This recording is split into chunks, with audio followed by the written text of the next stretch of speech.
Shalom. Yohanes pasal 10 ayat 1-10 memuat tentang perumpamaan Tuhan Yesus tentang gembala, domba, dan juga kandang. Nah, ini bisa dimengerti sebagai satu kiasan atau gambaran tentang hubungan antara Yesus dengan orang percaya dan juga dengan gereja. Nah, orang-orang percaya itu digambarkan sebagai domba. Kemudian gereja digambarkan sebagai kandang. Dan selanjutnya Yesus menggambarkan dirinya itu sebagai gembala yang baik dan juga sebagai pintu. Saat ini saya mengajak kita untuk melihat fokus di Yohanes pasal 10 ayat 1-10 yang berbicara tentang pengakuan Yesus bahwa ia adalah pintu. Akulah pintu, ayat 7 dan ayat ke-9. Apa maksudnya? Nah, rumah, bangunan, kantor, bahkan kandang pasti memiliki pintu. Dan pintu ini menjadi tempat bagi kita untuk keluar dan juga untuk kita masuk. Sangat tidak etis, sangat tidak benar dan tidak sopan jika kemudian kita memanjat tembok dan kemudian masuk melewati jendela. Aku adalah pintu. Itu berarti menggambarkan pernyataan Tuhan Yesus tentang dirinya sebagai pintu dari kandang dan juga pintu dari gereja. Apa maksudnya? Maksudnya adalah yang pertama, untuk masuk ke dalam kandang tersebut, maka domba-domba dan juga gembala dan juga penjaga itu harus melewati Yesus. Harus melewati Dia. Di dalam kehidupan bergereja, untuk kita bisa menjadi orang Kristen, untuk kita masuk ke dalam gereja, tidak lain adalah melalui Yesus Kristus. Kemudian selanjutnya adalah, ini juga menjamin bahwa ketika domba-domba itu berada di dalam kandang, maka ada keamanan, ada damai sejahtera. Di dalam gereja, Tuhan menjamin ada keamanan, ada kenyamanan, ada damai sejahtera ketika kita bisa berkumpul dengan kawanan-kawanan kita. Dan selanjutnya adalah, ini juga menjamin keselamatan dan juga kelimpahan bagi kehidupan kita ketika kita harus keluar dari gereja dan kemudian berhadapan dengan dunia secara nyata.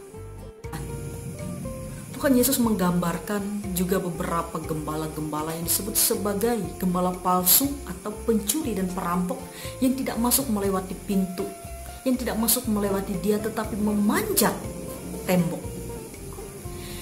Sangat rentan bagi kita pada masa-masa yang sulit seperti ini, bahwa ada berbagai macam pengajaran dari orang-orang tertentu atau dari ajaran-ajaran tertentu yang tidak benar.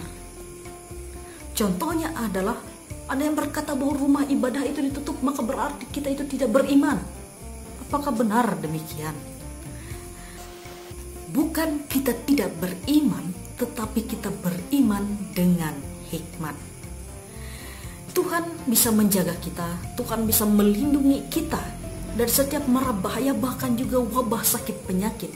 Tapi satu hal, bahwa salah satu cara Tuhan untuk menjaga, melindungi kita adalah dengan memberikan kepada kita hikmat untuk kita bisa mendengar himbauan pemerintah, himbauan tenaga medis menjaga diri kita.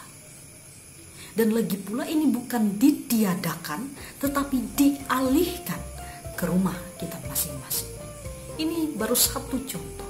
Belum lagi berbagai macam pengajaran lain yang menyerang tentang Yesus Kristus, menyerang tentang pribadi Kristus, menyerang juga tentang berbagai macam pengajaran yang berhubungan dengan iman Kristen. Masa-masa sulit ini, maka mari terus berharap kepada Yesus sebagai pintu dalam kehidupan iman kita, sebagai satu-satunya tempat bagi kita untuk menyandarkan setiap harapan, setiap doa, setiap kerinduan dan pergumulan hidup kita. Karena itu Yohanes 10 ayat 1-10 memberikan kepada kita beberapa dasar untuk introspeksi, bahkan juga menjadi pegangan bagi kita. Yang pertama tentunya adalah tetap bersekutu, tetap berkumpul bersama dengan kawanan kita yang paling kecil, yakni keluarga.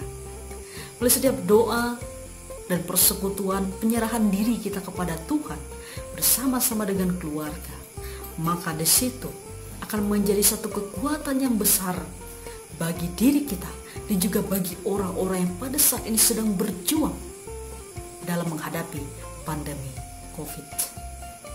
Yang kedua adalah kita tetap menjadi domba yang mengenal dan juga dengar-dengaran akan suara Tuhan. Mengenal Tuhan melalui setiap persekutuan kita, kesediaan kita untuk belajar firman Tuhan, dan juga menjadi domba yang dengar-dengaran suara Tuhan yang ia nyatakan melalui himbauan pemerintah, tenaga medis, bahkan juga gereja, untuk kita bisa menjaga diri kita, untuk kita bisa menjadi orang yang membantu memutus rantai penyebaran virus ini. Jangan menjadi domba yang bebal dan juga keras kepala. Dan selanjutnya adalah satu jaminan bagi kita, satu penguatan bagi kita, ia adalah pintu yang menjaminkan kehidupan kita, baik ketika kita berada di dalam gereja, bahkan juga ketika harus berada di luar gereja. Artinya bahwa ia akan menjaminkan bahwa segala sesuatu itu akan kembali seperti sedia kala sesuai dengan maksud dan rencana Dia.